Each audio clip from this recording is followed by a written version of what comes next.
judges, me, the players involved, everyone pretty much off guard, was how Caracas, which has become sort of a popular legacy card, works.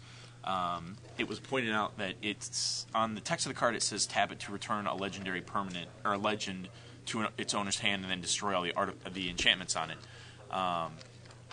It has since been errated to live up to the spirit of what the card was intended, so it can actually only target legendary creatures. Right. But as it's worded in context of the modern day, it looks like it can just bounce anything that's legendary. So when Sean Gray tried to bounce his opponent's Voltrix, well, it wasn't Umazaw's Jit. He did that in the quarterfinals, which turned out to be illegal. But against Chris, he tried to bounce a Tabernacle at Pendrell Vale. Oh, sure. And a turn went by, and then the judges rushed over to point it out because some spectators saw it. So. Okay, we need to... Well, you're good. Was that the end? Yep, that's it. Oh, well, thanks. We need to go to Whispercast. Why? Because they can hear us. They can hear us? All right. Well, clearly they can hear me. I'm loud, but I'm not talking about the game. Very, very loud. You have to be loud around here. Well, thanks, Woodstock. You want to hang out for some commentary? Yeah, I'll hang out while the semifinals are going on. But it's kind of hard for 3 people, so you get the mic. Yeah, we got a Whispercast. Gotta come in close. Oh, it's like golf. It's like golf. It is. It's exactly like golf. You really gotta get in, but watch your feet. If you unplug any of those plugs, we're done. It doesn't work. Yeah, it's just over. All right, guys. So the hall is getting empty, which means that there's less ambient noise in the air to keep the players in the feature match area from hearing us. So we're gonna have to be a little more quiet. Our library voices. Library voices. This is golf commentating volume. Mod War Marshal. Who would have guessed at the beginning of this weekend? Yeah. That Mono Black Control and Goblins. Yeah. Top 8. It is literally 2001. It's like it's GP Columbus or something, right? That's true.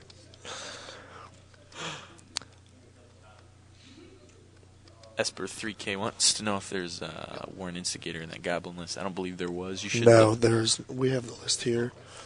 There's no Warren Instigator. There's only 1 CGA Commander, 3 Mog War Marshal, 3 Sting Scourger, 4 Chieftain, and then 4 of the normal Goblins you'll see.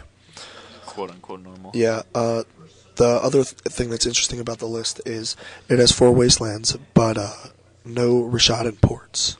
It's 4 Wasteland, 18 Mountains. The whole list has been pretty interesting compared to what we might think of as the Turtenwald style Goblin deck from, like you mentioned, Grand Prix Columbus. He played that in a number of events, Legacy Champs, things like that.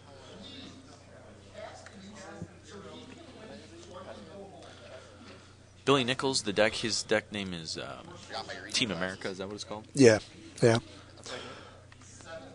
That's do you know the origins of it besides the Australian national team? I don't know the origins.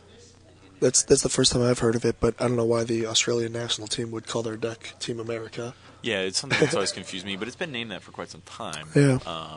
Maybe it's just some old school reference. Sure. I don't get. Yeah.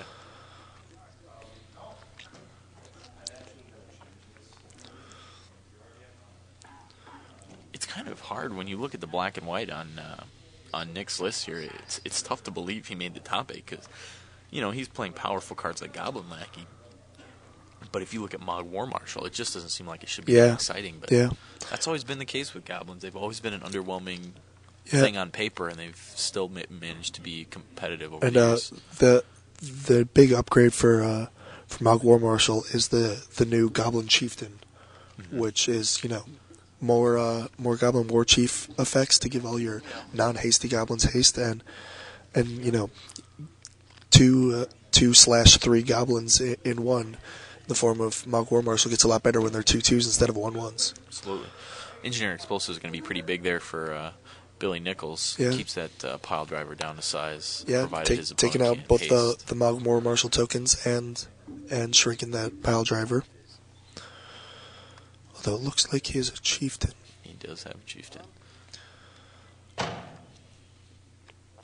So players at home who don't know, often there's a split offered for the top 8. Players can choose to either split in the quarterfinals and divide the money up evenly, or they can split in the semifinals if people decide they don't want to split in the quarters. In both instances, Chris Walterick felt so confident in his ability to win that he said he just couldn't justify splitting in what he thought was going to be. Yeah, he thought there was, negative EV for him to... Yep. And you really can't blame him. In the first round, in the quarterfinals, he was playing against an opponent that was a favorable matchup and had a game loss. Wow, yeah, So it's really makes splitting hard to do at that point. It's really hard to justify that. Meanwhile, the Goblin Chieftain got Blue Elemental blasted on the stack. That means that... But, the pile driver's gonna get in hard here. Yep. It's total amount of 7 Oh, damage. we're snuffing it out, though. It's going to drop 7 down by only 1 point. He's still going to take 6, but at least he doesn't have to worry about the pile driver. Yeah, the pile driver is done.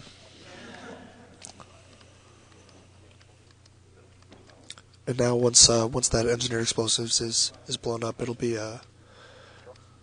Clear the more. yeah, back to the beginning for the Goblins deck. Although Matron into Ringleader is a nice way to restart your engines there. Billy Nichols is holding on, but he needs to find land or he's just not going to be in this. Yeah, well, his trop got wasted early, and that's been hurting him all game.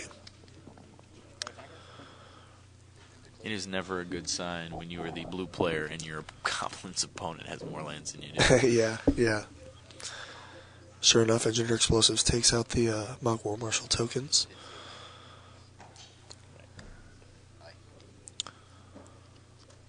A couple people in the chat asking what Peter Smutko got his game loss for. Pretty minor infraction.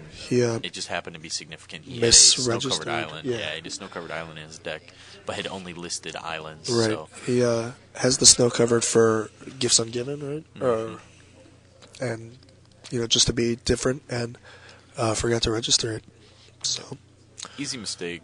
Sort of an honest mistake. I've heard investigate that type of thing. I've heard of stuff happen like that sure. all the time. Well, if you see, in the other quarterfinals, you had Sean Gray who made it to the semis just illegally using a card. Yeah. And no one, the judges, the spectators, His opponents, even nobody. his opponents who were also playing that card. Yeah, didn't quite know how it worked. Didn't understand.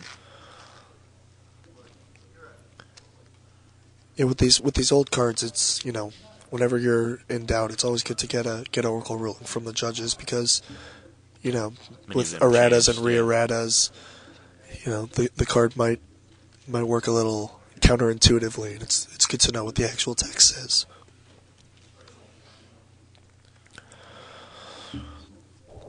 Nick is trying to rebuild his board after losing all his Matron tokens to resolves engineered for explosives. a ringleader, and Marg War Marshal is going to get dazed. It's interesting. It looked like we were going to cast a Mog War Marshal and then the Matron, but at the last second he realized that that would be the incorrect sequencing. And had he played it like he was originally going to, that Matron would have been dazed and we'd be all out of gas. Man, Nick is a huge fan of the nervous card shuffling. Yeah. Did we hardcast that daze, or did we bounce a land and replay it? It looked like that land got bounced. Not quite sure why, but the alternate cost on daze is so good that people forget that you can actually cast that card. Absolutely. Ooh, a wasteland off the top is brutal. That was pretty powerful. That is going to power through Goblin Ringleader unless Billy Nichols has a Force of Will. Yeah, that turns off Blue Elemental Blast as an option to counter that Ringleader. Yeah, that might. We'll see what that Ringleader flips up, but that might have just handed it to to Nick. Looks like stifle. It looks like we were going to stifle the Ringleader trigger. That was the hope, but not anymore. Gotta have that Force of Will. Doesn't look like he does. Well, it might be on the. He probably, if he had it, he probably would have countered the Matron last turn. Yeah, absolutely. Matron, Incinerator, and War Chief. Wow. That's a pretty rough beat for Billy Nichols. What do you think about a Goblins 43 land finals? Is that favorable for Chris Walterick's land deck? Yeah, I think that's like one of the best matchups for the land deck. The Goblins deck is, just guys, and he doesn't even have Price of Progress in the sideboard, which is really the Goblins deck's one way to win. I also just noticed that Nicholas's Goblins deck is 61 cards, which you don't see every day. Yes, that is accurate.